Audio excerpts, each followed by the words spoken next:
Okay. Well, until other people get here, I'm going to continue what I'm doing. Oh, David, a question for you. Hello, good morning. Shabbat shalom. Hi, Ricky.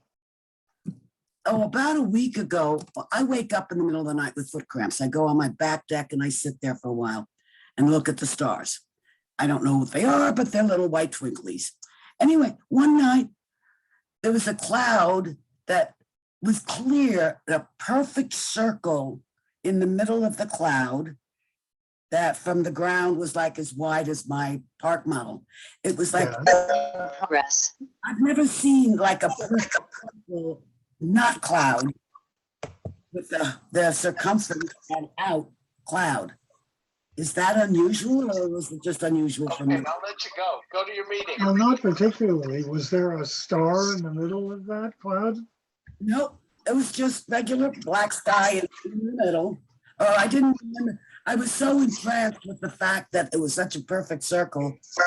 I don't remember noticing a specific, highlighted cloud or Yeah, I would say one of the exciting things about this time of year is that the clouds are very interesting and they can form very unusual patterns, including what you saw. yeah, it was just it was almost like there's a hole in the sky. Yeah, That is what it looked like. It was all white except for this hole. yeah. Okay. Well, and that's very often that happens late at night at this time of year with the clouds beginning to break up. Okay.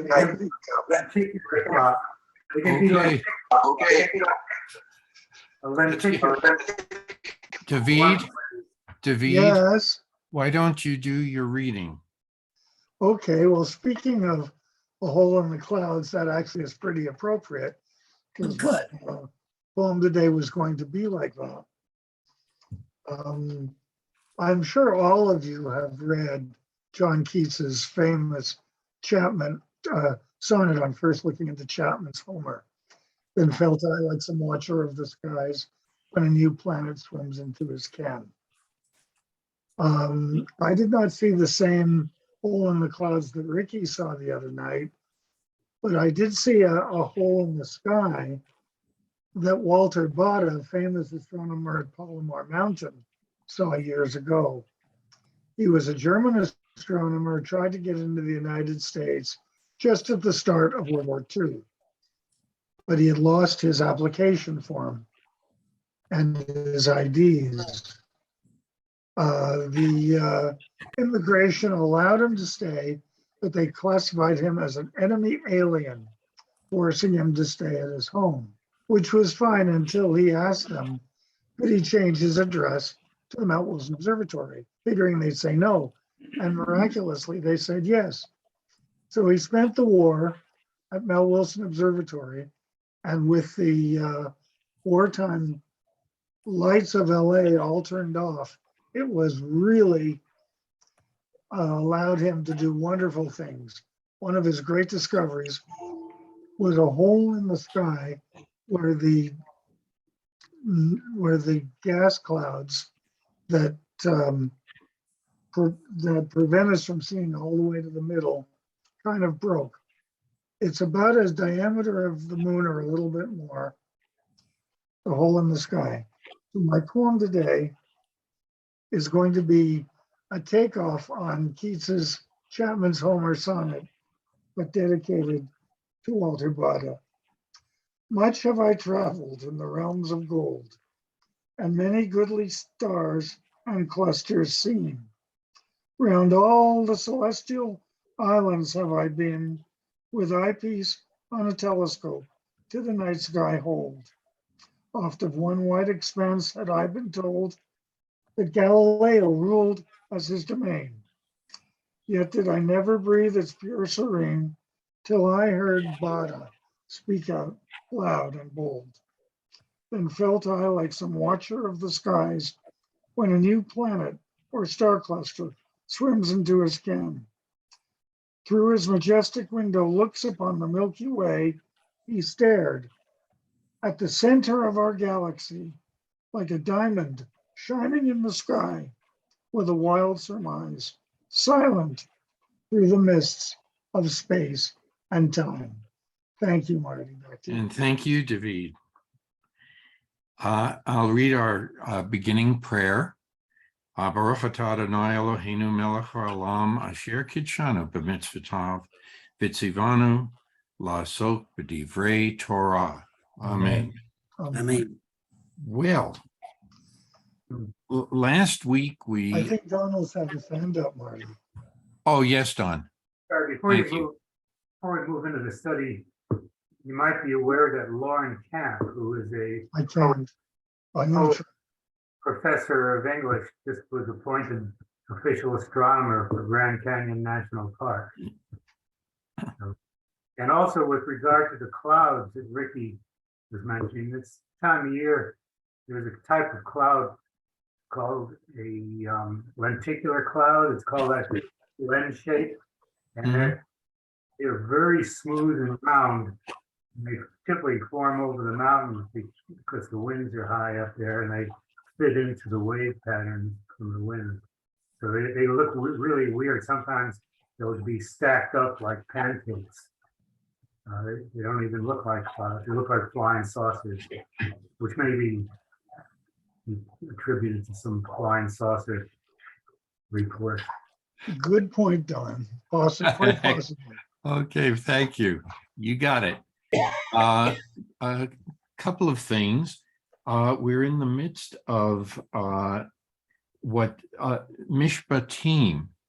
If you will, we can talk about them as commandments. We talk about civil law.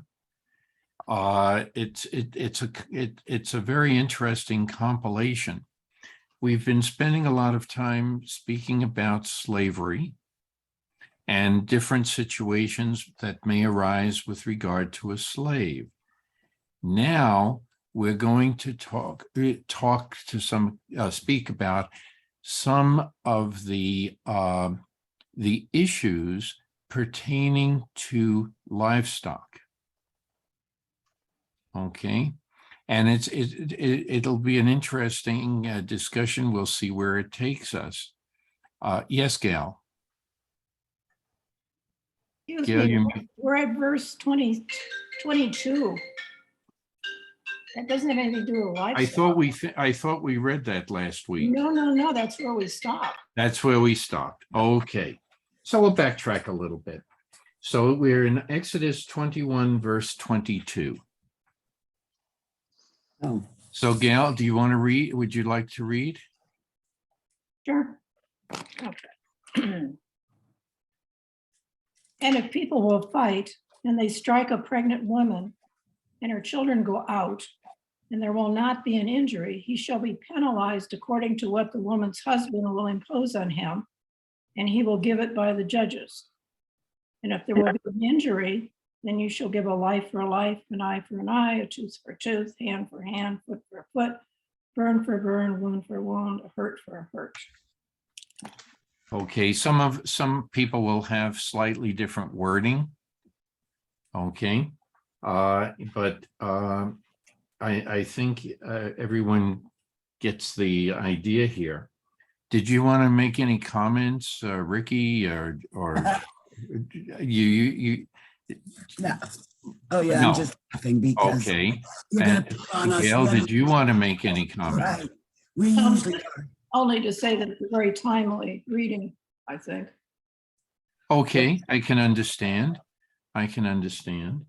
Yeah, but it's, again, all right, she has the miscarriage, but the husband is the one who determines how much that miscarriage was worth, the payment. It's but no other damage ensues. The one responsible shall be fined according to the woman's husband. We may exact from him. So Okay, because she's the one that had the miscarriage, he's the one. Here we go again, and I'm sure that's why you picked on me and Gail to have a comment. okay. Well, what about, wouldn't the husband, also be involved in that? Yeah. From the standpoint of let's say, the death of the fetus. Well, he needs another farmhand. Or the, at the time, wouldn't the men be the ones who have the legal authority to initiate a suit? Well, that's the point that I'm bringing up. Yes, that's right. And so if that's the case, Mary's trying to talk and she's muted and she has her hand up. Muted. Mary, yes, you're muted. please, Rabbi Mary. It's not, good morning, Shabbat Shalom. It's not, you have two situations here. Mm-hmm. One, if the kids are fine, it's not a miscarriage if you mean that they are dying or they dead. And the second is if they are dead. Right. So in both things, so you cannot lump them together. One is if there is miscarriage and one if there is not. Okay. Very good. Very excellent point. Any other comments? Yes, Don. Yes, thank you, Marty. So my comment's going to apply to those two verses and also the few verses that Gail read right after. And I've been reading around this all week and jumped ahead a bit to Deuteronomy for different perspectives. I won't go there. It strikes me that we are reading right now at the very heart of original Judaism. We're right at the core section of the law. It's fundamental Judaism, as far as I can see. Where it all started. And so in reading it strikes me that there is no detectable difference between this and what the Taliban is professing. That it is absolutely fundamentalist, eye for an eye, tooth for a tooth, women as property. I could not find any difference, with the exception that the Taliban include an afterlife in their Sunni teachings, but let's forget that.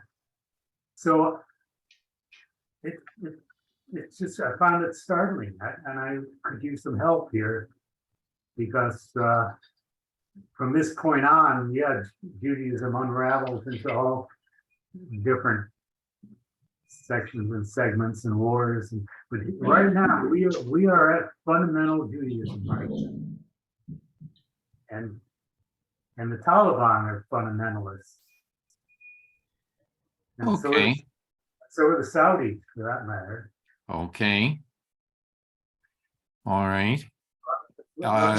Rabbi, I'm going to ask Rabbi Mary, when she comes back, she may have some other information.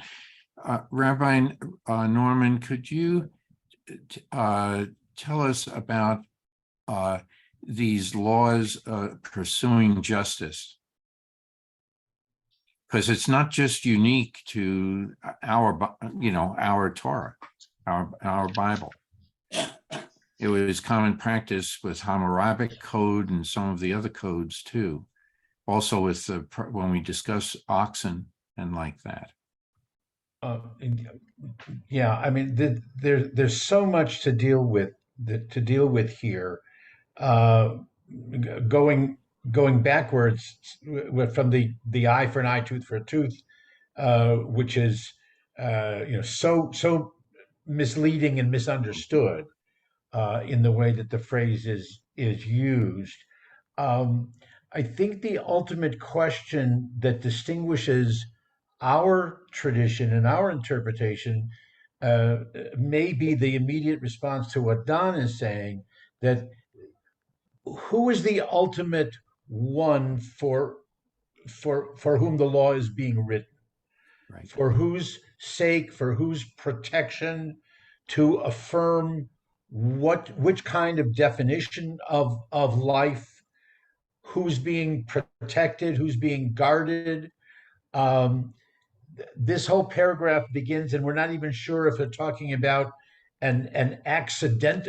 If two men, although a Gale translation was people, but they usually understood it as if two men are arguing or fighting, and a pregnant woman walks past, and there's no intention involved, but it's accidental if they bump into her and it causes the miscarriage. Then ultimately, who are the people and whose rights and whose obligations need to be addressed? Certainly the pregnant woman, certainly the man or men who have created the problem, Mhm. but there's no question that the fetus, getting into the modern issue, there's no question that the fetus does not have any rights.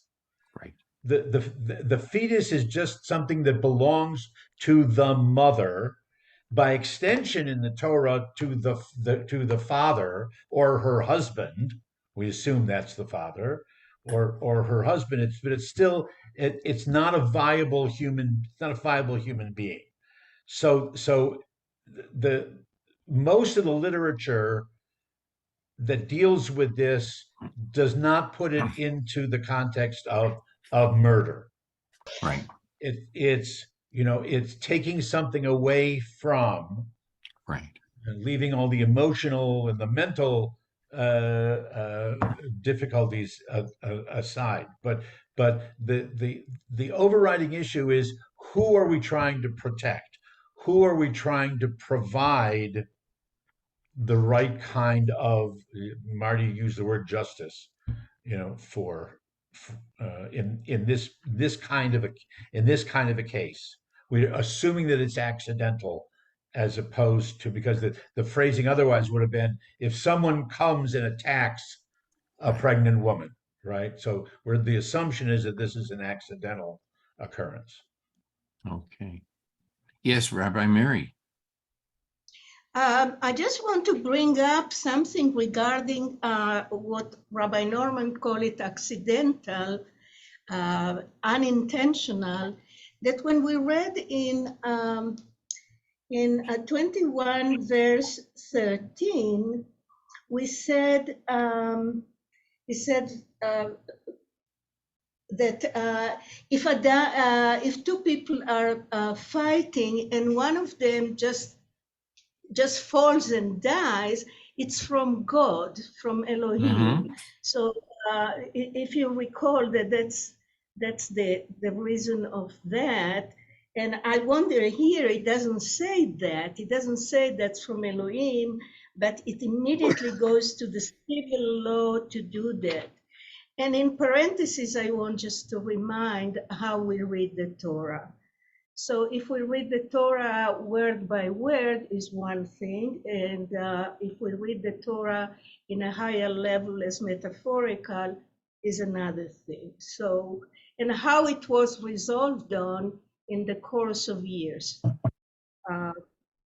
Because many people and rabbis thought like you. I mean, what do you mean? I'll take the eye for the eye and things like that. So I think that what Rabbi Norman said, that it's a very complex issue that we're talking about. There are many aspects that we should look at what we're talking about. And as I was saying to Ricky, the first time that the woman is that accidentally she aborts, but the kids are alive is one thing. And when she aborts and the kids die is another story, which is also very interesting about the situation, the legal situations that appear. Okay. Yes, Don, you had your hand up before. Yeah. I don't think my question was answered, with all due respect, because I was trying to ask, it seems to me we're looking at, as I said, Judaic fundamentalism here that may have gotten diluted and smoothed over and hammered into different shapes over the centuries afterward with the loss of the temples. But right now, this is what God commanded. I mean, it's I read it, it looks pretty simple to me. Here's the commandments, here's the Jewish people. There's one God, and it's before Canaan was invaded. It's the purest Judaism that I could imagine. And as I said, now I look at the other fundamentalist, monolithic religion, like Islam, and they look exactly the same. You know, the same strict rules, the same punishments for breaking those rules, the same tributes to a single God. I mean, what's different? Okay, Rabbi Norman.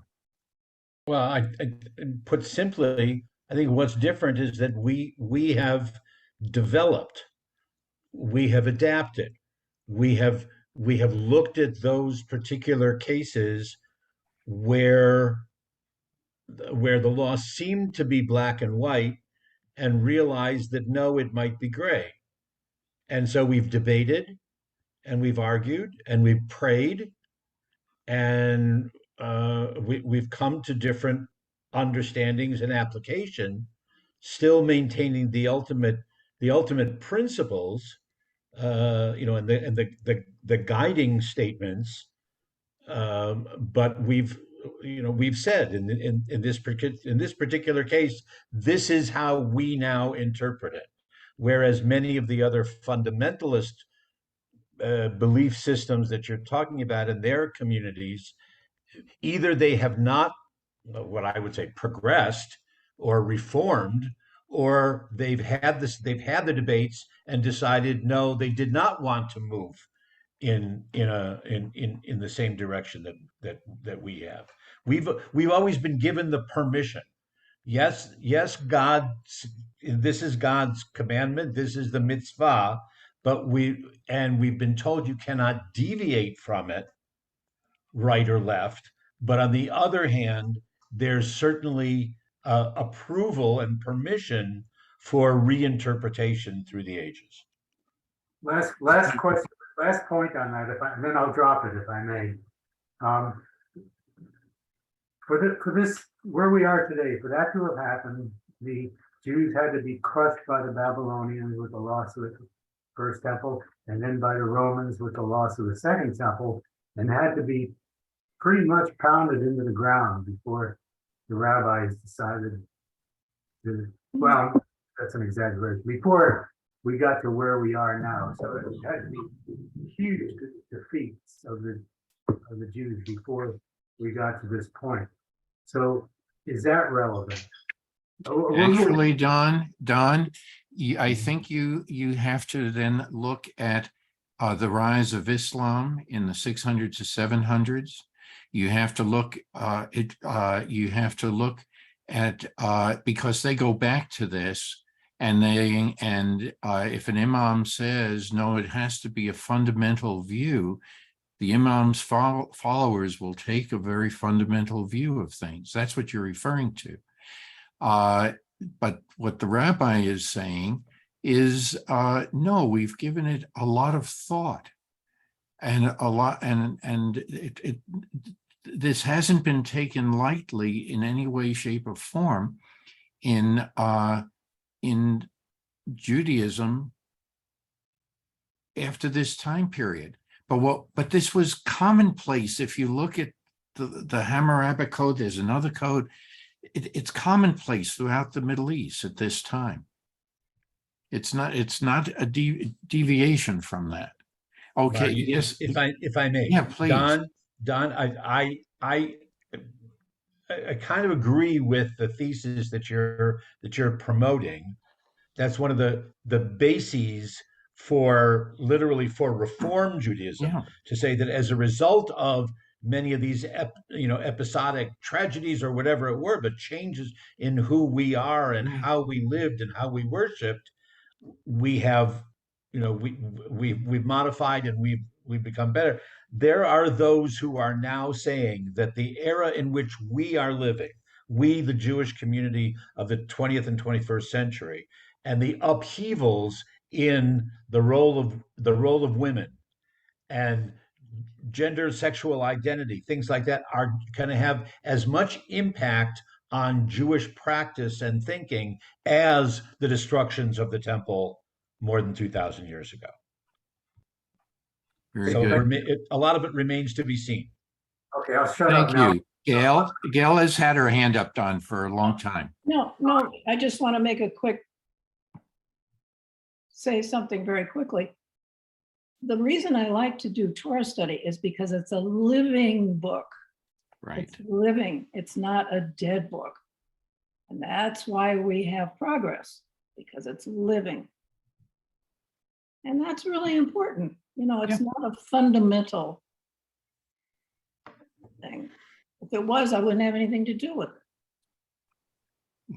I understand what you're saying. Yes, Rabbi Miri, and I'll go back to Don too. And I Michael just want to raised his state hand. something.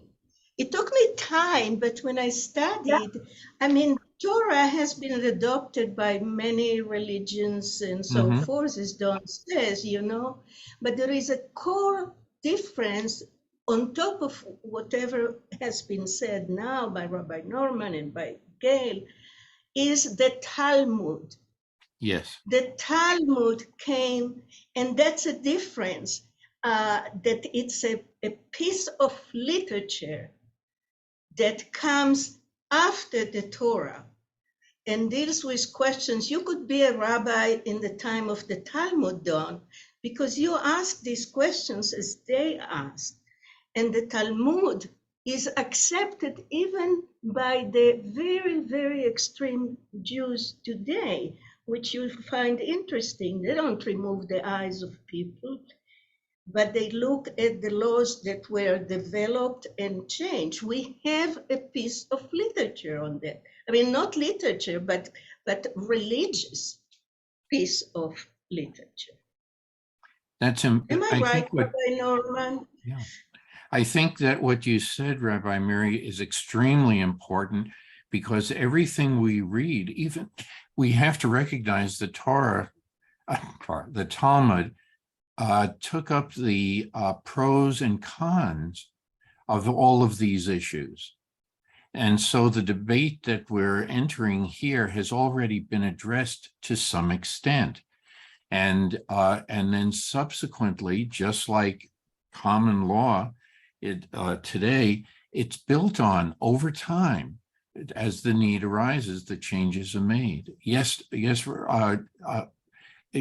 Rabbi, is it okay to call on? Sure. Okay, I'll Michael. try not to Michael? forget what I was thinking about. Okay.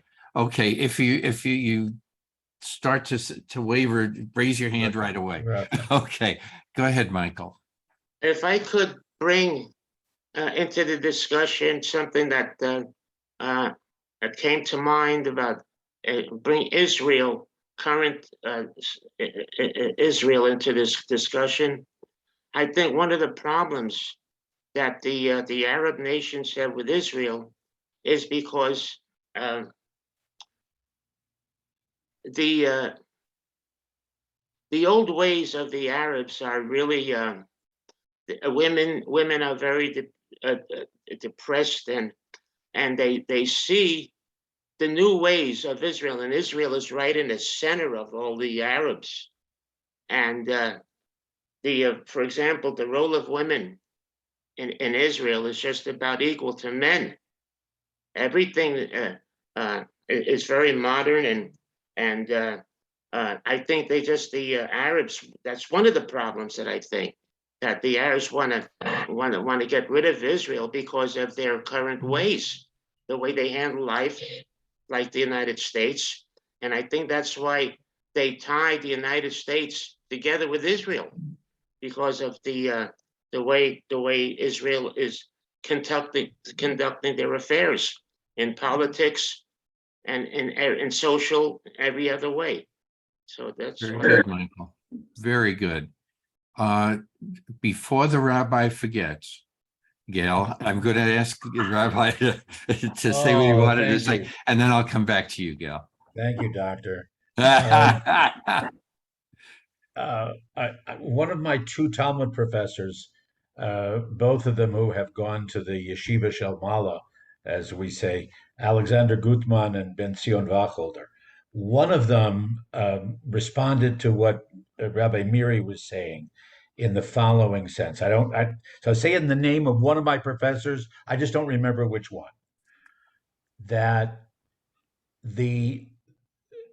as you said, the Bible, the Torah and the Bible was known and was foundational for Christians and for Muslims. All right.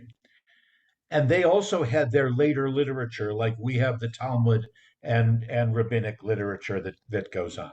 Mhm. The difference is that for the Christians, like with the patristic fathers and their literature in the Middle Ages, and then with Islam and understanding the Quran, is that's trying to understand the past for the sake of the present. But what the Talmud does is try to understand the present for the sake of the future. Okay. Jews look forward. How can we use the halacha? How can we use all of the literature and the interpretation to make a better future? Whereas the other literature that came from the same time, following up on the Torah and the Bible, was how can we deal with it in the present so that we are fundamentally true to our beliefs today. Thank you for saying that. I wish I could I've remember seen this in other which texts. one of the two. Right. I've You seen that agree with the also Ulala Olam anyway. I've seen that in some of the texts by Rabbi Sachs. Similar Yeah. statements. Yes. Right. Mhm. Yes. Gail, and then back to Don. Mary, this discussion about the Talmud takes me back a few years. Remember when we were studying the Talmud in our Torah class? Mm-hmm. Talk about wrestling with issues. That was the most stimulating period of time I think we've ever had in a Torah study. And I don't remember the book we were using. I wish I could remember, because I could refer it to Don, and then you could spend the rest of your life wrestling The with that debates book. are there. The debates are there. The Talmud is absolutely fascinating. It's really something. Remember, Mary? Mhm. Yeah. Yeah. Very good. Very good. Yes, Don. Yeah, with regard to what Rabbi Norman said about the past versus future relevance, Islam and Christianity both feature an eternity. So it's hard to deny that they don't look forward. Whereas Well, Judaism, no. If I may, that's different. That's eternity. That's eternal bliss. That's paradise. Whatever. Judaism, the Talmud, whatever, looks forward to life here in this world. that's what I was going to say. Yeah. Yeah, So that's yeah. the difference. That Judaism is in the here and now, and Right. and the others go. Okay. Very Sorry. good. That was a good discussion. Any other comments? Or should we read the next couple of lines? Okay. Well, Marty, I was just gonna Yes. quickly, and I'm not trying to be political here, but present day discussion about abortion, it's a fundamental versus a more advanced theory about abortion and rights of women. So some things don't change. It's an ongoing thing. It is amazing if you just pick up the New York Times front page going back to the year you were born, okay, which they offer, and it's amazing. The topics of discussion are identical to what we're going through today. Nothing has changed, just the names and places involved, which is, I find interesting. Anyway, so if whoever would like to read verses 26 and 27. Yeah, I will be happy to read that. Okay, thank you. And if a man smite the eye of his bondsman or the eye of his bondswoman and destroy it, he shall let him go free for his eye's sake. And if he smite out his bondsman's tooth or his bondswoman's tooth, he shall let him go free for his tooth's sake. Okay. Any comments? Yes, Gail. Is that harsher because it's a permanent damage? You can't replace a tooth or an eye. It's not a temporary thing, like, hurting his arm, breaking a bone or something. So I'm wondering, because it's a permanent injury, that's why it's, It appears that way, yes. Yes, Rabbi? Two things that they point out. One is that the text specifies tooth or eye, but it applied to any external limb. Okay, and again, it's there's a recognition here that this is not something that the slave owner, the master, should do. So he's, in addition to the physical harm that has been done to the slave, the master, the owner, is suffering as well. He's losing the Right. the employment of that slave, if you will, in his work. This was quite different from the surrounding areas, whether Babylon or other Hittite comments, according to in Plout. Anyone who has the Plout. Yeah, so there had to be a recognition of humane treatment. It's That's not- right. It's not so much the employment, but the benefit. Yeah, I was searching for the right word. Thanks, Michael. Thank you, Michael. Yeah. Now, the other thing that I would like to throw into the mix here is the word revenge, to avenge, as such a central piece that we're going to hear, no matter if it's the ox or the eye or the tooth. The idea of revenge is something that I don't know exactly. Maybe today the feeling of revenge still exists as a human, not quality, but it's human characteristic. And the idea is, what do you do with it? Okay. I would use one other R word to summarize what you're saying, and that is the word responsibility. When you do certain things in life, you have a responsibility to yourself, but you also have a responsibility to the others you come in contact with.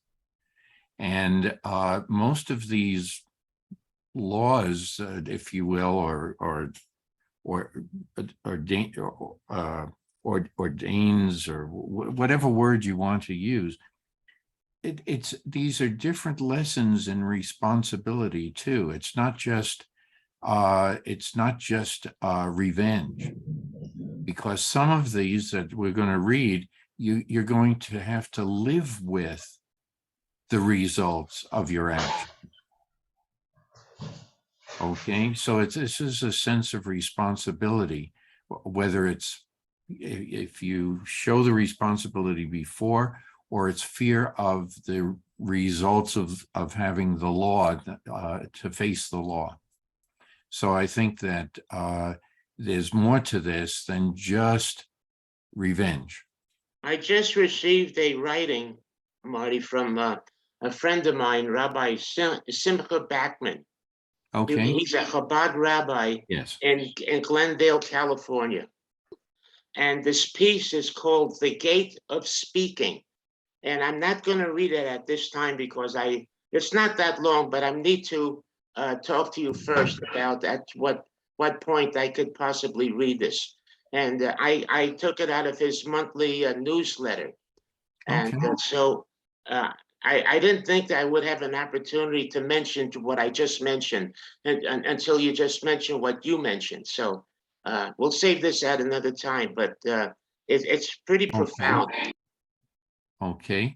If it pertains to responsibility, then that's, or what we're discussing, that's fine.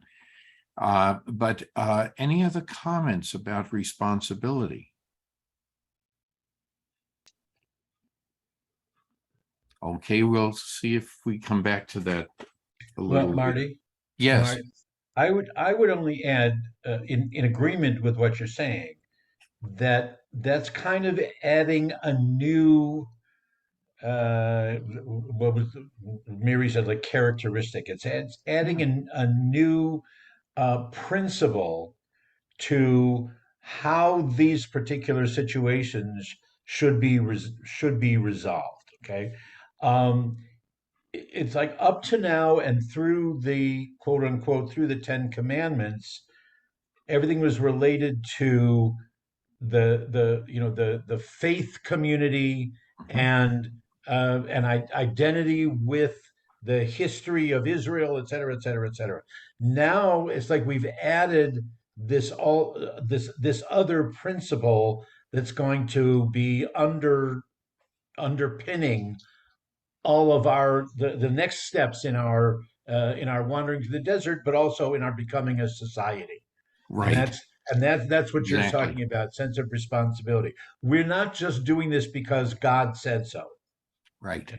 We're doing this because we have a particular responsibility to others, to our family, to our slaves, to our animals, to, et cetera, et cetera, et cetera. And all of those reflect what God has told us to do. But it's like adding another layer onto what is Right. expected of us as Israelites, as Hebrews, as Jews, whatever. Sure. Excellent. Excellent. The difference, Marty, I agree with you, and I agree with Rabbi Norman, the issue of soften into responsibility rather than revenge. But I see in revenge a piece of violence. It's not just a responsibility. It's understood as something that's violent, that we want.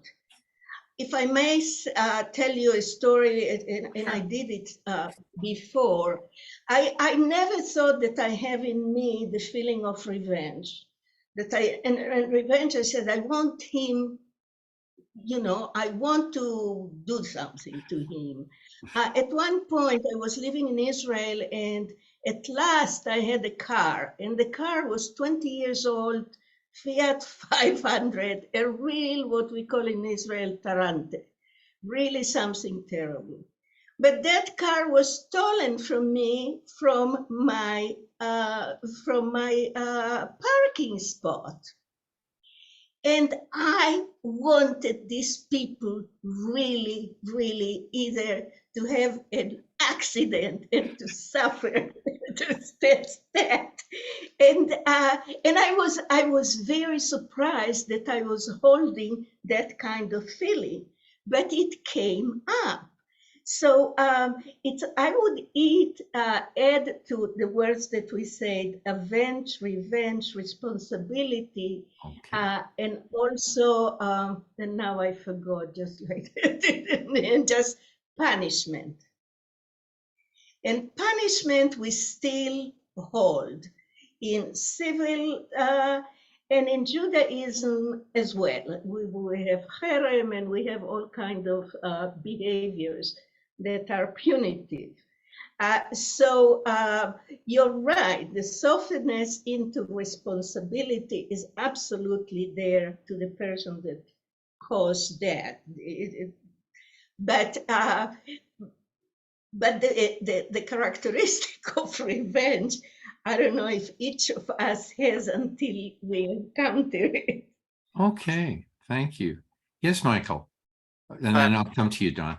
Yeah, Rabbi Roman brought up the Ten Commandments, and I was thinking at the very same time that you could refer to the Ten Commandments as the 10 responsibilities, couldn't you? I suppose. Sure. For the We're talking commandments, about words. the word commandment is a powerful word, and there you have the commander of the 10 Commandments. However, those commandments carry a lot of responsibility, each one, I would think. Right. Good point. Human responsibility. Good point. Responsibility. Yes, Don. As Archie Bunker once said, what's wrong with revenge? It's a perfect way to get even. Oh, golly. We should take that, but one thing, just like with hatred, revenge is hard on you as an individual. It takes away a lot of your well-being. And psychologists would have a field day with that. Anyway, any other comments? Okay, so now I guess it's time to get where I thought we left off, but it wasn't. Okay, verses 28 through 32. Would you like me to read? Yeah, go ahead. Go ahead. And if an ox gore a man or a woman, and that they die, the ox shall be surely stoned, and his flesh shall not be eaten. But the owner of the ox shall be quit. But if the ox was wont to gore in time past, and warning hath been given to the owner, and he hath not kept it in, but it hath killed a man or a woman, the ox shall be stoned, and the owner also shall be put to death. If there be laid on him a ransom, and he shall give for the redemption of his life whatsoever is laid upon him. Whether it have gorn a son, or have gored a daughter, according to this judgment shall it be done unto him. If the ox gore a bondman or a bondwoman, he shall give them unto their master 30 shekels of silver, and the ox shall be stoned. Okay. Any comments about this? Yes, Amy. Do we know what the value of 30 shekels was? At that time, a lot. I don't know. Hey, rabbis, help me out. You don't know? No, no. It doesn't really matter. It was money. But you're right. It was a lot of money. Yeah. And it wasn't taken lightly. What about the ox that continues the bad behavior? It's doing ox things, okay? But it's bad behavior, goring people. What about that? That's what you said, responsibility. In other words, the ox should have been penned. Well, we have that with dogs. If you have a dog Perfect. that That's that right. is will jump, it's your responsibility and probably need to be taken away or even killed because you are responsible for that. I often wonder about what we do with animals in general. If they attack a human being and they forget about provocation of the animal in the zoos and things like that, and they put the animal down. If somebody puts their hand inside a cage and the tiger grabs them, okay, they kill the tiger. Rather than take, you can see how the different situations arise. Yes, Gail. We are the center of the universe. That's why. Right. Right. It's a political issue, to be nice to the people. But it's something that And lack of responsibility. Yes, yeah. So it's one of those things that, by the way, there's a lot of similarity in this law to what was brought up about if a dog owner doesn't keep the dog on a leash when the dog is known to bite. And especially if the dog owner has received previous reprimand. So you can see some of the foundations of modern law here. Yes, Rabbi Norman. So 2 things. I just wanted to double check, and the Eitz Chaim commentary does mention it. In the later literature, meaning the Talmud. Okay, so if you're talking about verse what is it? 29. Okay. Mhm. And the end of it, and the owner too shall be put to death.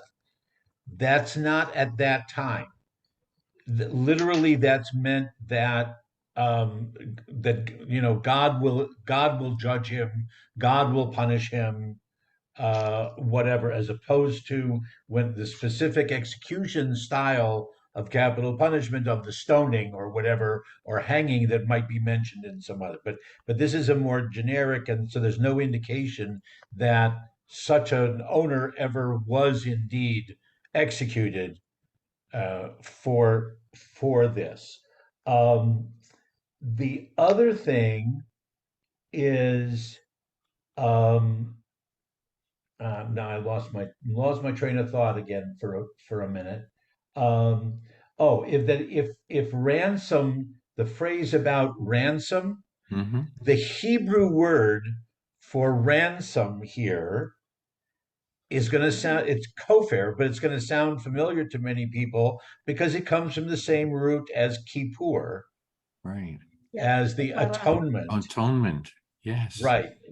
Okay. So atonement, that is the self-atonement that we talk about on Yom Kippur, as opposed to kofar, which is the ransom or the atonement that is imposed upon him as a punishment. It's interesting. And then kapara, or the kaparas, and all those, that can lead us into a different conversation, in Sure. a little more than a month from now too. That's right. That's interesting. Yes, Michael, and then Don. You were talking about, Marty, about putting animals down and the responsibility of owners. Well, all that responsibility, if owners don't know what the law, the main responsibility belongs to a judge. The judge has the highest amount of responsibility because that judge has to use good, sound judgment, not only the law, but what's reasonable. See, it's really, really critical that the responsibility, that people understand that the judge has the highest responsibility, because dog owners may not know what you're saying, about keeping the dog on a leash. They should, but many people don't know. And so the judge has to explain it and come up with the right, pardon the expression, antidote, the right decision. Okay. That's the highest, the responsibility. That's what I'm talking. I'm meaning it as the word in the meaning of responsibility. That Right. rests on the shoulders of a judge. Thank you for that. That's good. Yes, Don.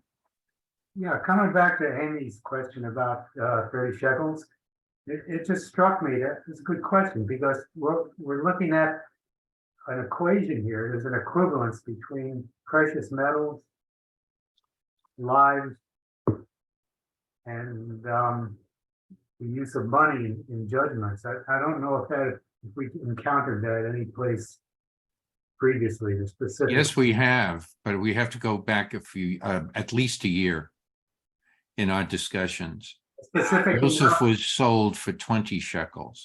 Okay, thank you. Thank you very much. Yeah. So I find it Don, interesting. do you have? Yeah. Don, I'm not sure. I know. Do you have children?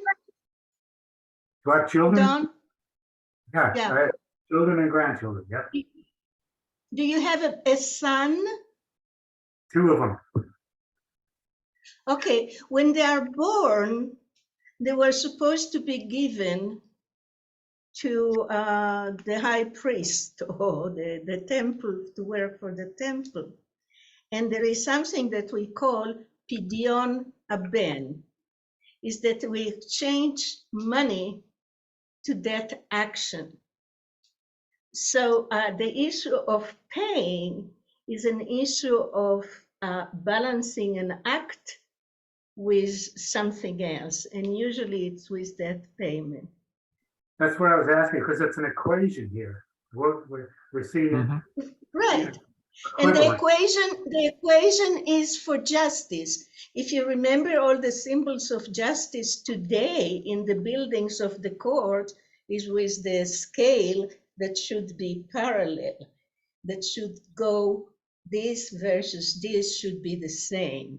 So it's interesting that we moved, that we were saying before that, you know, it's an advancement to say, okay, how much is where to, I mean, I was in the court as a juror and a kid was dead. And the discussion was how much money this kid is going to, he would have made in the course of his life.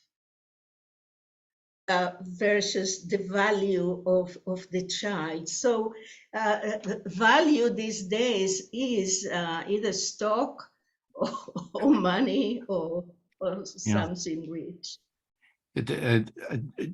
Somewhere wasn't there a statement made that in relationship to 30 shekels for the purchase of a slave or something somewhere?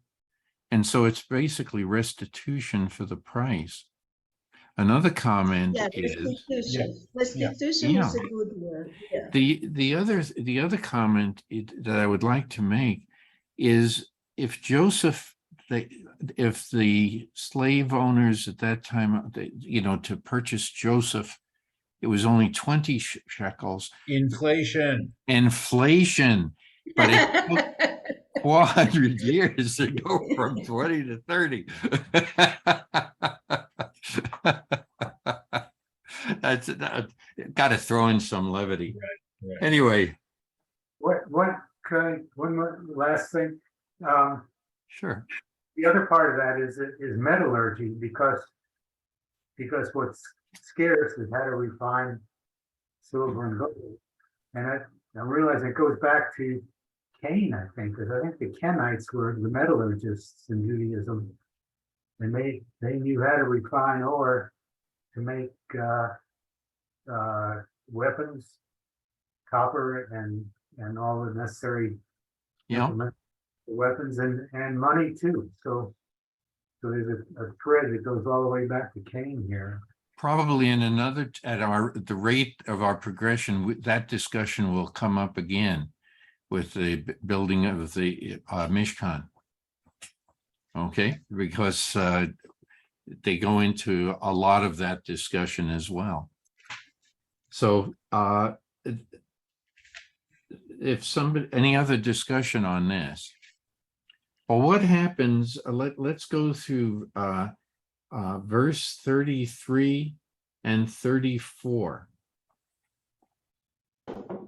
Okay, do you want me to read Go that? ahead, David. Yes. Okay, and if a man shall open a pit, and if a man shall dig a pit and not cover it, and the ox or an ass shall fall therein, the owner of the pit shall make it good.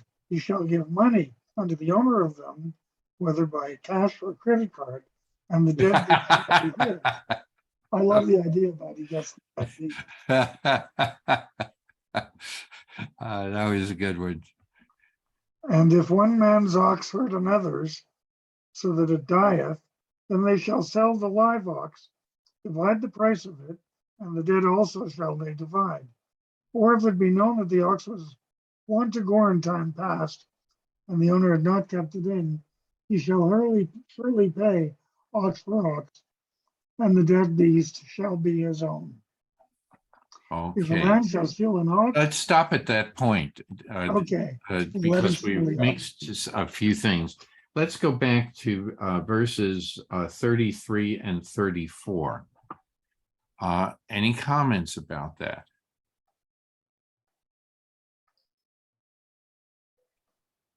Well, is it I your, always love that. I always love that verse.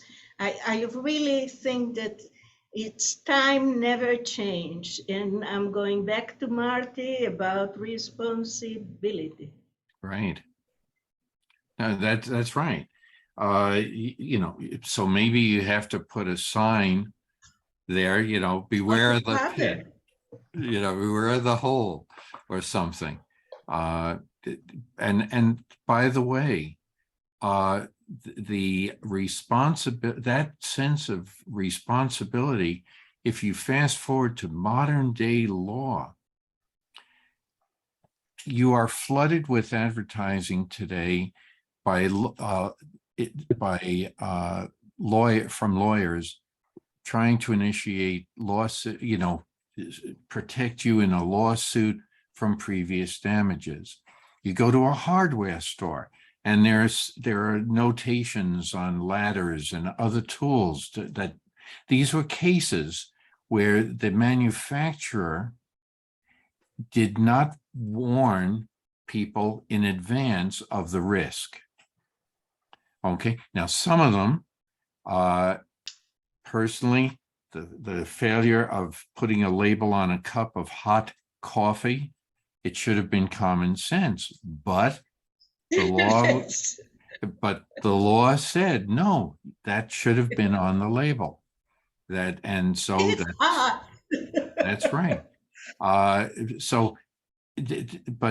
this is a way of trying to balance things. Comments? Yes, Michael. To add what you were saying, if you purchase a brand new firearm, in the instructions, it says, keep your ammunition separate from the firearm. What good is the firearm? So, I mean, it's about just what you said. It's about a lawsuit. Mm-hmm. What is? Yeah, there's precedent in some way, but it all follows from this, that when you do something, even for yourself or for another person, you are responsible for those actions. And it's, again, as Rabbi Miri was saying, the scales, to balance those scales. And so with everything we do, we should think twice before we do them. Maybe for some of us, we have to think 20 times before we do it. Yes, Rabbi Norman. Marty, before we go too far ahead, and I apologize for going back a step. Sure. The 30 shekels was ringing in my mind, and why 30? And Amy, somebody asked even how much was that worth? Okay, and I did a quick check in Leviticus. God knows when we'll get there, but there's there's a description of the penalties for someone who makes a vow and then defaults on the vow. Okay, and the 30 shekels is the punishment, or call whatever word you want to use, for a woman of childbearing age who doesn't fulfill her vow. Okay, there's the different amount of money for different age groups, but like a woman from age, doesn't say whether she's married or not, but from age 20 to whatever, something like that, and 30 shekels is that particular number. Interesting. And I couldn't figure out what the connection was necessarily to using the 30 shekels, unless it was just kind of a common expression, a generalized expression for that it was a value, it was a significant sum of money. That's all you can say. Yeah. However, at that time, I didn't mention this before.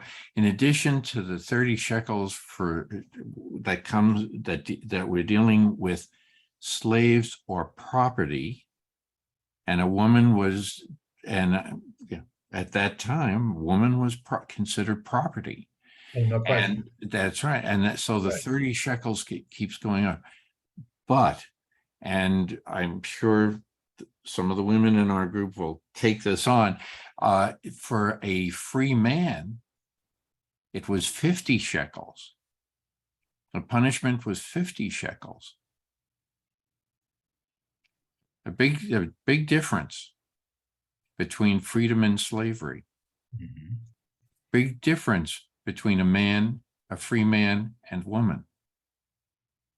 I'll be the first to I'm trying to pique some comments here. Yes, Gail, go ahead. Oh, look at the pay grade for men and women in this. Yeah, Right. yeah, Sure. You're right. Nothing You're changed. right. So all of this it continues in different fashions. And, you know, at least we're addressing the issues. We need to make further changes and like that.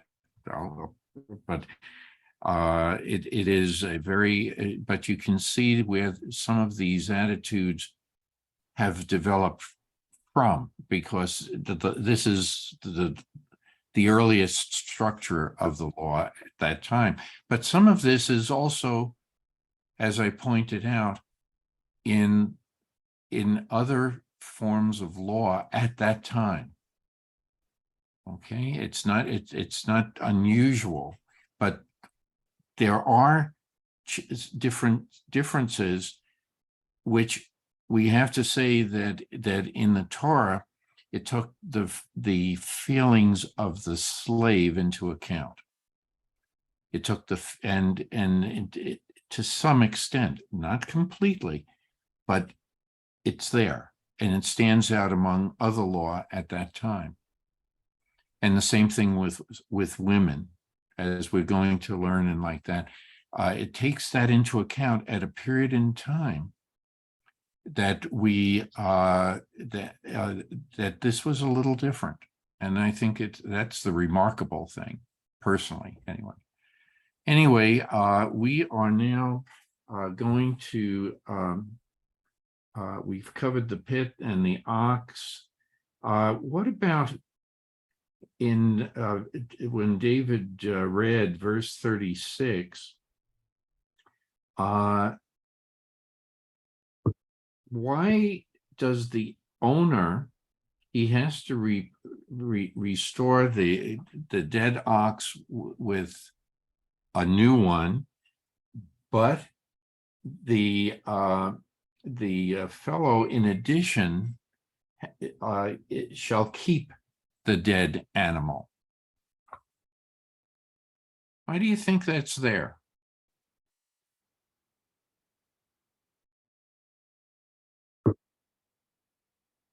For dinner? Excuse me? I said Dinner? Okay, not so much. Not so much. Could it be a reminder? Ah. Now, can you think of other examples of that would be a reminder that you did something wrong?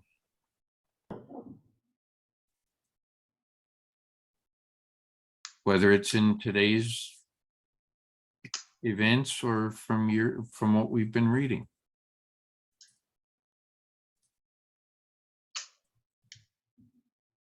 Would it have to do anything with responsibility? It reminds you that you didn't have, you know, there's something you didn't do, and that's the responsibility. And just like the other situations with oxen, and also with people, with slaves and things like that, there are reminders here. If you lose your slave because you struck the slave, yeah, think about it for a minute. You are being reminded you can't have that person back. And the same thing here with the oxen. It's it's always going to be with you for a while until you have to bury that oxen. But even the fact that you had to bury it is another punishment for lack of responsibility. And when if you take a life, the punishments meted out here are also for the same reason. To remind you that you did something wrong. Yes, Amy? If I dug a pit and an ox fell in the pit and I was responsible and I ended up with the ox, I would probably barbecue him and profit Okay. from having this abundance of meat for my family. Okay. That's if it's a wild ox. But if it's from That sounds, someone, yes, go that ahead. sounds more like a trap than dig a hole. Because when we put a trap, it could be that way just to catch an animal and to adopt it. I think that the idea here is that he dug the hole to put his trash there or something, or his treasure, and is required to put a cover for it, Yes, because it could be an ox or can be a human being. exactly. Exactly. There, yes, yes, Gail. I was just wondering, I wonder why they don't differentiate between a male or a female animal. Because the worth of an animal, that makes quite a bit of difference. The female will produce, more Yes. whatever. In the male, Good point. interesting. Good point. Now, the Rabbi Norman brought up a word, a metaphor. What are some of the metaphors? We dig pits for different purposes. Okay, we create pits that people will fall into, a trap. Lawyers do this all the time. Okay. What about that? Where we don't like someone and our behavior is digging a pit so something bad will happen to the other person. Do we bear any responsibility? Yes, Gail. Or if the person is bad, you tell them to keep digging.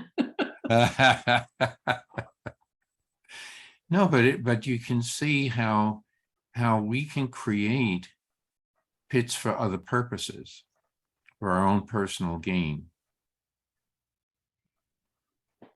Okay, yes. And I think that I think that these are not, I wouldn't use the word metaphor, but creating examples Yes. that become precedents Mhm. for what might happen in a case that you did something that, instead of a hole, you can put, I don't know, a wire and A stumbling block of any sort. That's right.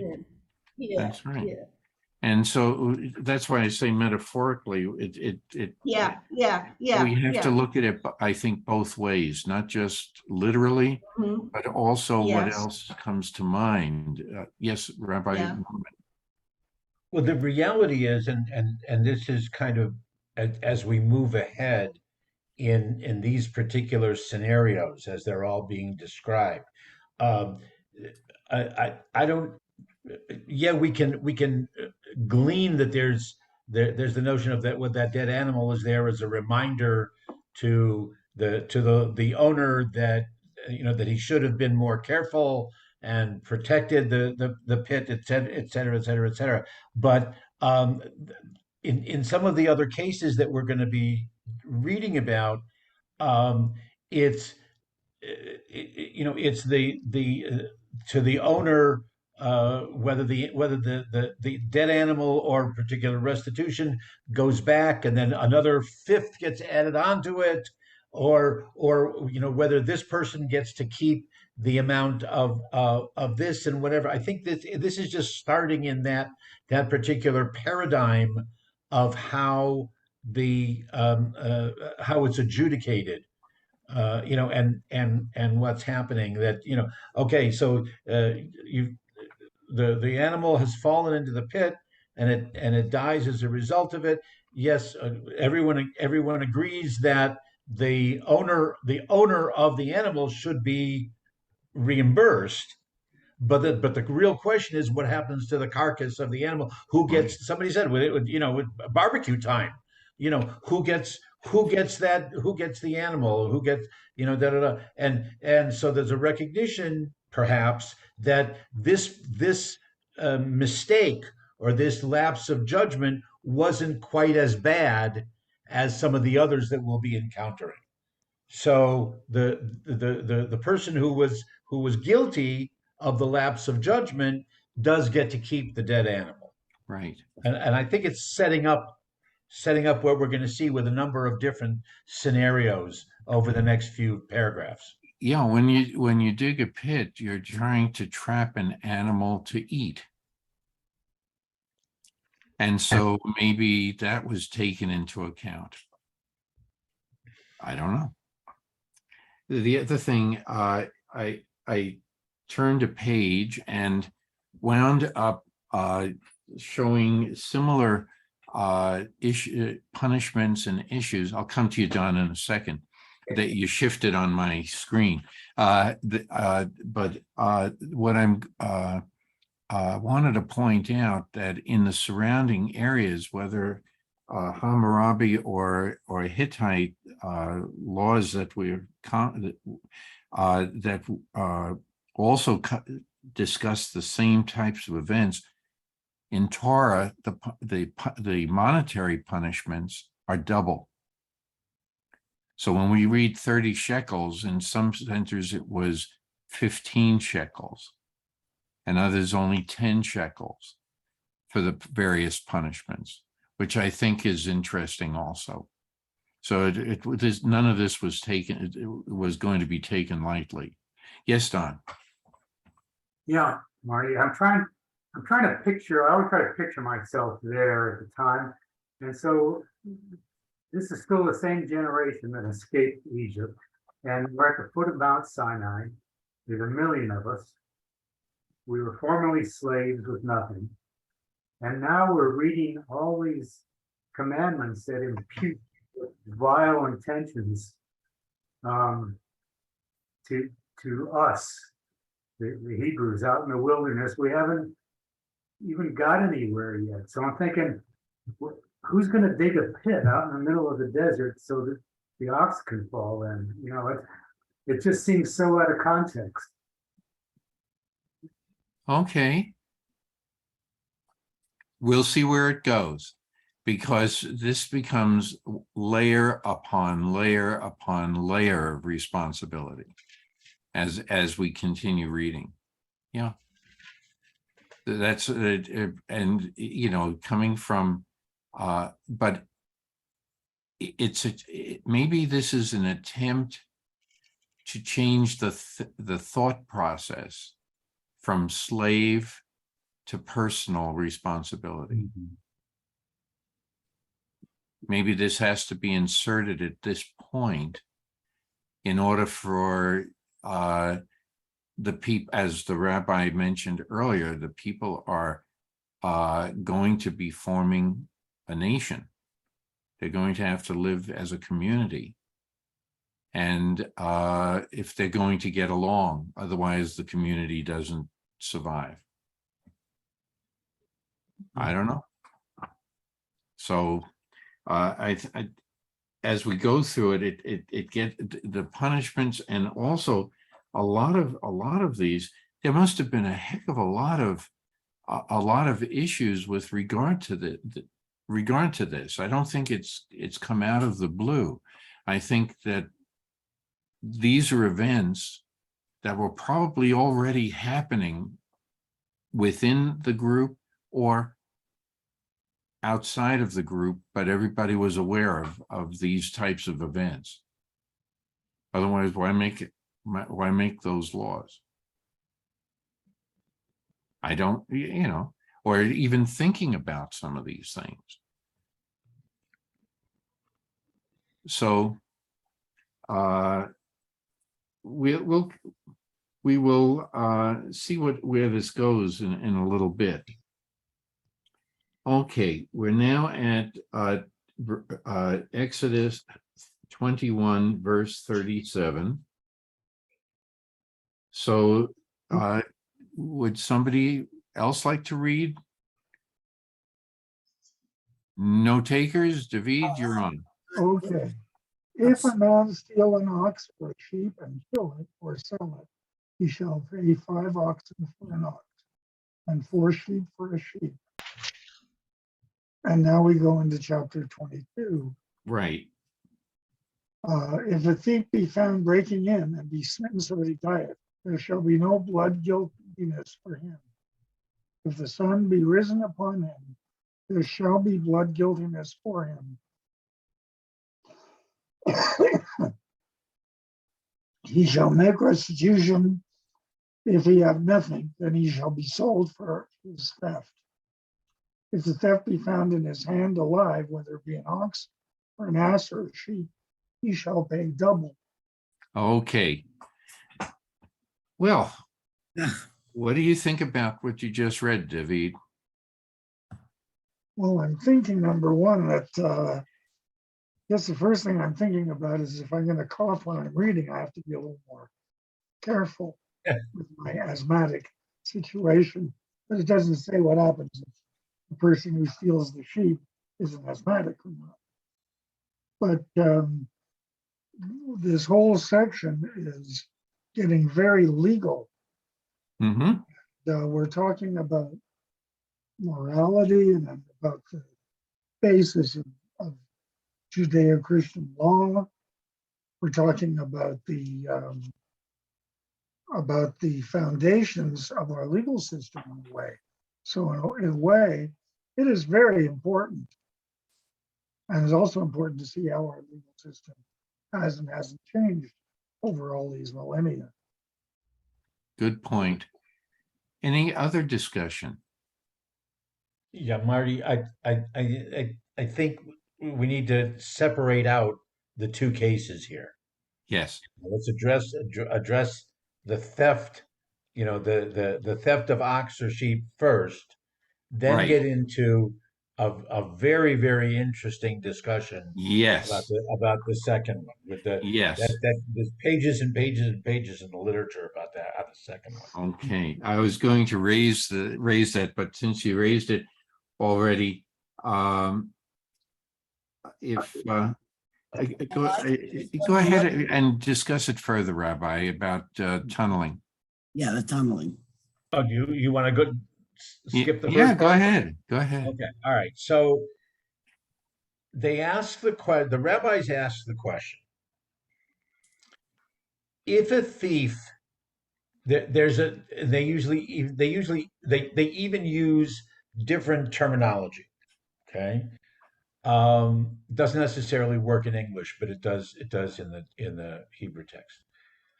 There's a difference between a thief who tunnels and not only tunnels, but also the assumption is then is committing the act at nighttime when it's dark, under cover of darkness, so to speak, as opposed to someone who attacks or tries to rob a house or steal in the daytime.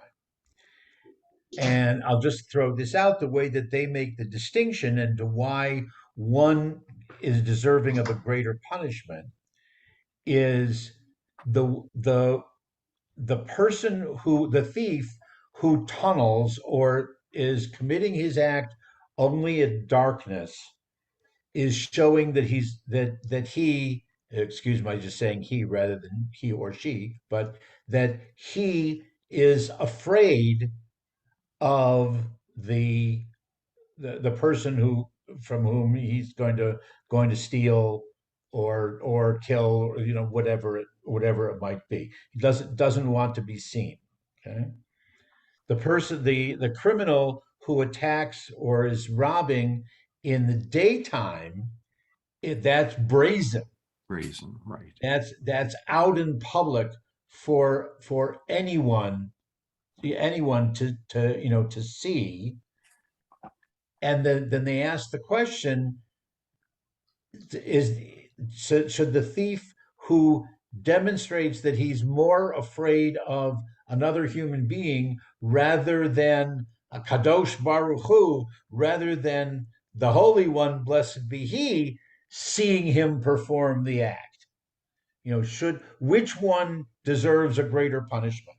The one who is only, challenging God's observation of what he's doing, or the one who is blatantly challenging another human being for for his action? And they make the distinction that way. Okay. Very important, very important. We could spend a week on that one. They Well, do. I'm going They to, do. today we also use the term tunneling legally in a different sense. We also use it medically, but that's besides. Yes, but in Right. legal terms, what, Amy, you were shaking your head.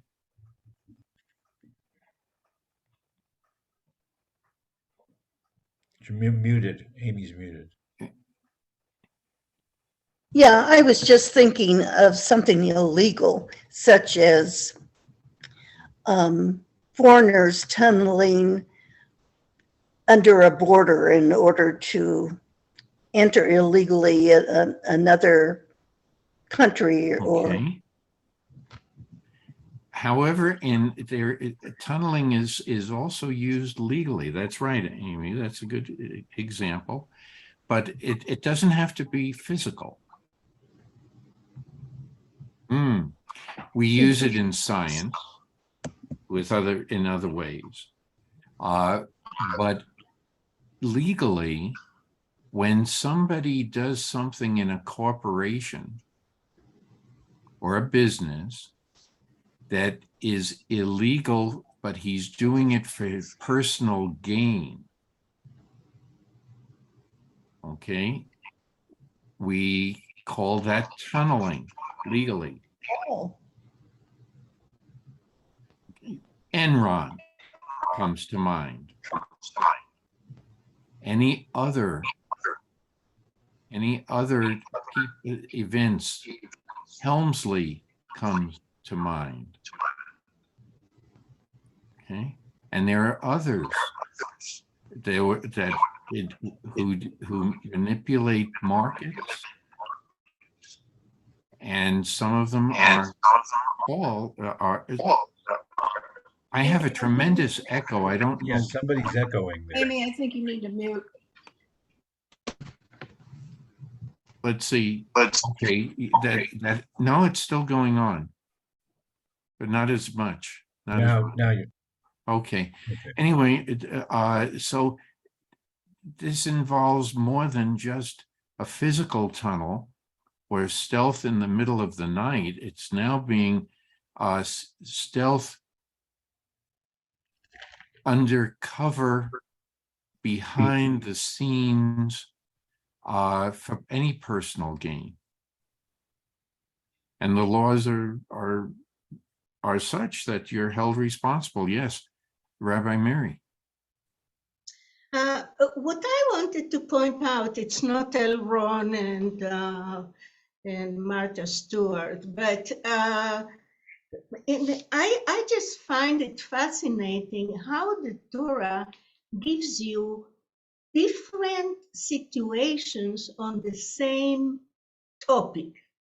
Yes.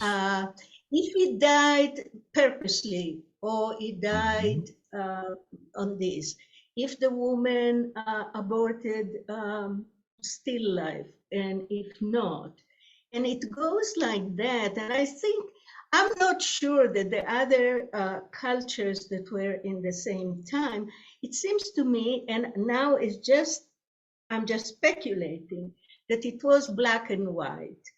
And this issue is, I think that it's the basis for those questions that were asked in the Talmud, or what they say to the Jewish people. You always have a question. You always have a question. Yeah, we grew up on questioning like Don is doing, but giving in the Torah itself the different situation, I find it fascinating. Yeah, it is. It is. Any other comments? Thank you, Rabbi Mary. So if somebody would like to read verse 4, we're still in livestock. If a man cause a field or a vineyard to be eaten, these we're getting now onto the plants rather than the animals, and shall let his beast loose and feed on another man's field, of the best of his own field and of the best of his own vineyard, shall he make restitution. If fire break out and catch in thorns. But wait a minute, wait, stop there, stop there. Any comments about verse 4?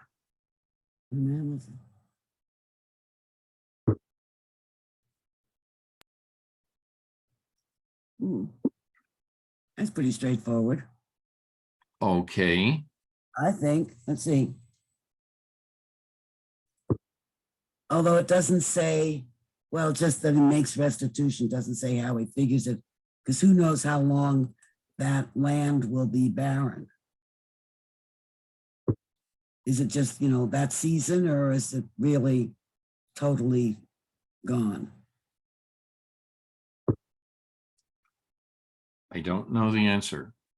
Okay. I think it's again about intention and not intention. That's right. And responsibility too. If you're going to put, if you're going to put fire in your field, you have to call your neighbor and said, "Excuse me, I suggest that you wet all, the fields that are my neighbor, because it might be a problem." So that's a responsibility. But what if, it just happens? Well, what do we do today? If you're burning garbage in the back of your yard and it starts a grass fire? Well, that's 5. Did we read? We didn't read that. I know we didn't, but Rabbi Mary brought it up, and we can, Yeah, then we can discuss it in the meantime. Black standing up, growing green. You can read it, Ricky. When a fire is started and spreads to thorns, so that thatch, standing, or growing grain is consumed, he who started the fire must make restitution. Again, that makes sense. Yeah, Pretty- and the same thing today. Yeah. If you do something like burn your garbage and it gets out of control, what happens when there is supposed to be a controlled fire set by the fire department and it Right. burns out of control?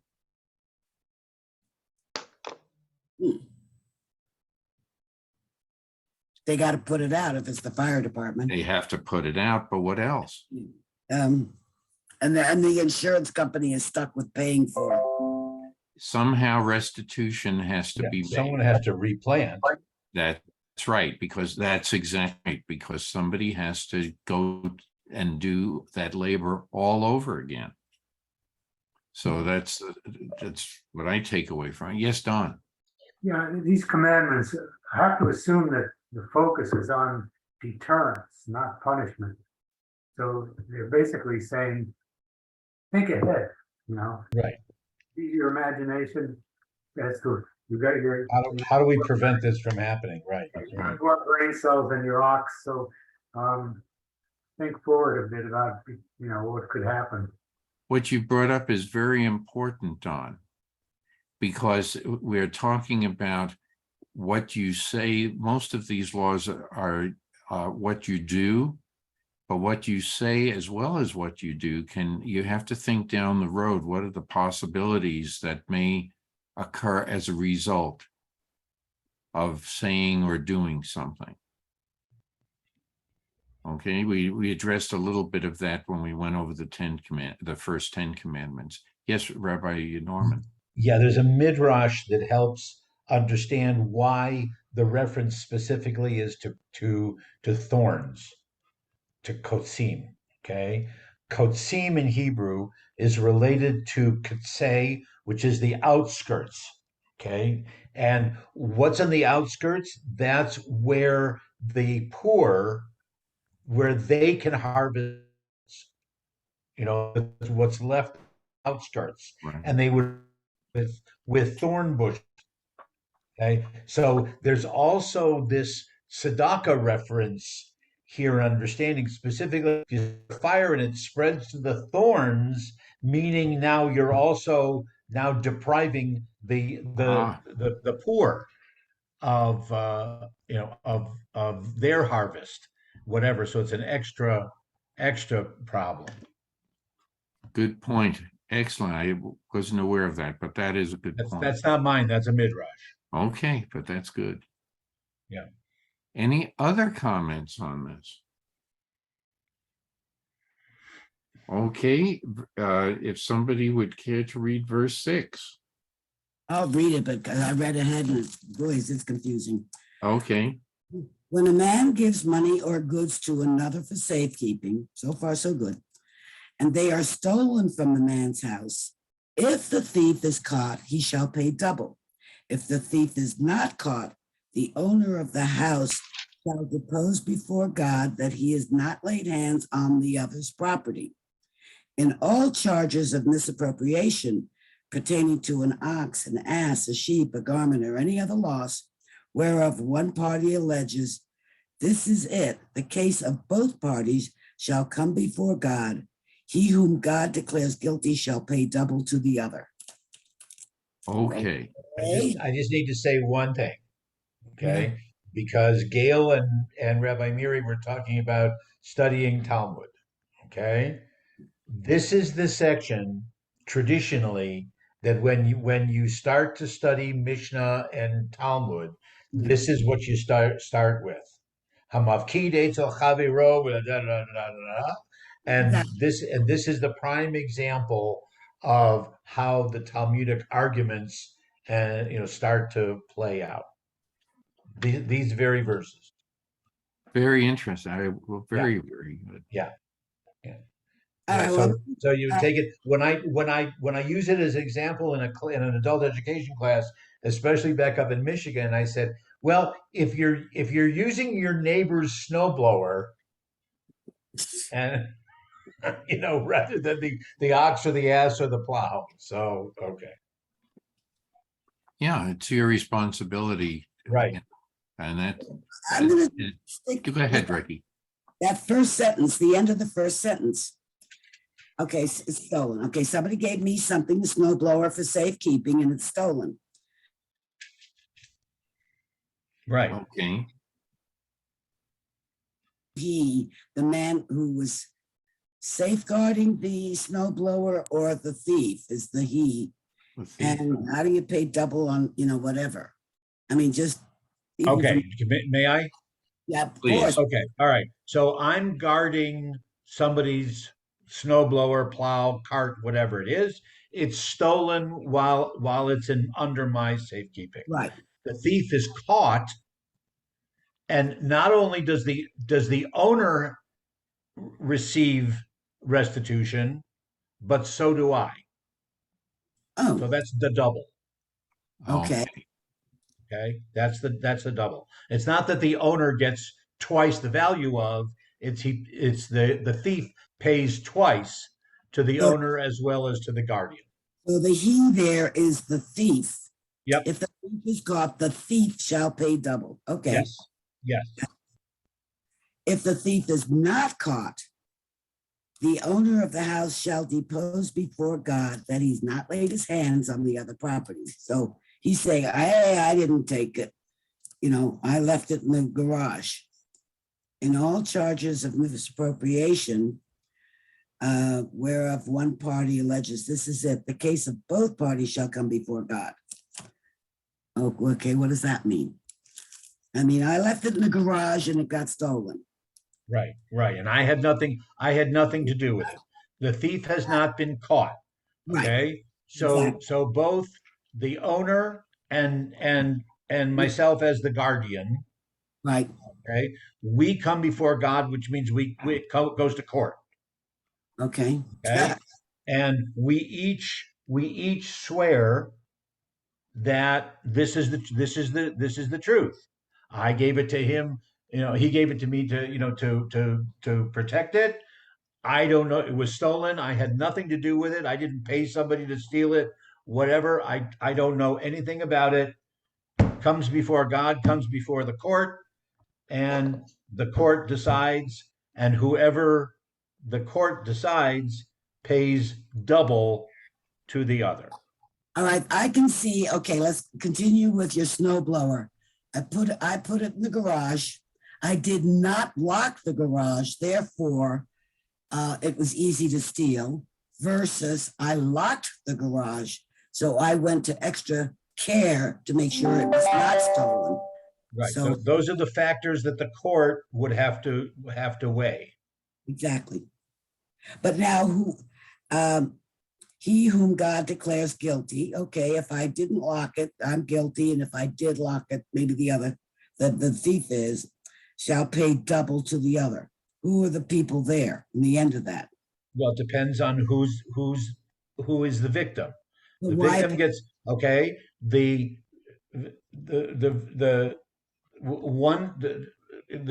double payment. One is for the cost of the object, and the other is for to compensate for their reputation. Oh. Okay. Very interesting. Okay, that's the way that the mission and the Talmud start figuring it out. But just for a second, but then they start, so Rabbi Meir says this, Rabbi Yehuda says this, Rabbi Joshua says this. Somebody says, well, wait a minute, is it the case exactly the same? Because the opening phrase was when a man gives, so someone gave me the snowblower to watch over while he went for to Snowbird in Arizona. Okay, all right. What if I went to him and said, Johnny, you're going to Arizona. Can I borrow your snowblower while you're gone? Oh, Okay. Now is the case entirely different? What if Johnny comes to me and what if I go to Johnny and say, Johnny, while you're gone, can I use your snowblower? And here I'll give you $50 a month to use it. So I'm renting it. oh, Okay. Then all these different, all these different potential scenarios are dealt with, and is the response the same and the punishment the same? that's a good scenario, but that's not what this says here. No, it's not what this says, but they start building upon it. That's what we were talking about. Back to Don's initial question of it doesn't say stagnant. Right. We continue to add on to it and to modify it, have it make sense within the context of the initial premise.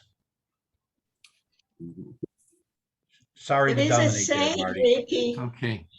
Ricky, there is something that we say, there's a saying like, but what if, what if, and we call it with the Grover finger, but what if? Yeah, Good Yeah. points. definitely. Please. Yes, I can- Don. Really interesting discussion. I'm seeing here there's an assumption of individual property rights. So I'm assuming that if a man, that the Hebrew is ish, that it's a the word for man, individual man is ish, is that right? So these have to do with property rights for individuals. So now I'm jumping across to Israel, to a commune, and I'm seeing 500 people without individual property rights. They all own the plows and the shovels themselves jointly. So how do these commandments apply in that case? Well, I don't know if Rabbi Miri or somebody wants to answer it, but most likely, No. and most of the kibbutzim could care less about Right. the Torah's law anyway. So it would come to the town council, and they would make their own. Again, those who felt that they were being affected or victimized or charged or whatever would come to the town council and they would make some kind of a difference. What would happen on a religious kibbutz where they would indeed look at the halacha? I don't really know how they would handle it, but it's a very good question. Yeah. On how they would do it. Yes, Michael. Wouldn't there be an implied assumption that according to the snowblower scenario, that the one who is borrowing the snowblower has the responsibility to is in charge of it and is responsible for it? Mm-hmm. Mhm. See, that's an implied assumption. That's the way things would go today, as far as to the best that I know. Good But point. the question that the literature deals with is the punishment different? Okay, is the punishment different if John says to me, "Will you please watch my snowblower," as opposed to my going to John and saying, "I'll watch your snowblower while you're gone, and do you mind if I use it?" It's one thing if it just stays in the garage. It's something else if I plan to use it. However, he's still in charge of it. Whether Who's the he? The one who's either going to watch it or is going to use it. The borrower. But the borrower, the one who says it to the owner, takes the responsibility. It's implied that whether he knows the law or not, that's the way it should. That's the way it is, as far as I would know. That he is responsible for that snow blower either way. Because if he said, "Okay, I'll watch it," or "I'll use it," he's now taking control of that one way or the other. He's taking control of that snowblower.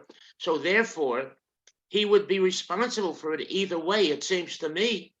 Well, the Talmud sees it differently, Michael. I'm sure it does. Yeah. Okay. Because I know a lot of the American law is based on the Torah. Yeah. And So what how did- a case, Michael, what a case that I experienced. I was a teenager and I was babysitting. And while I was babysitting, I was doing my work and I spilled ink on that beautiful table that they had. So now what do? I mean, I was an employee and I screwed up. And so that kind of stuff, it's kind of endless examples how you can do it and who's responsible. Sure. Yeah. One further illustration to carry on the same story. John comes to me and says, "Norm, I'm going to be in Arizona for the next 4 months. Here's the key to my snowblower. Okay. Do you know how to use it?"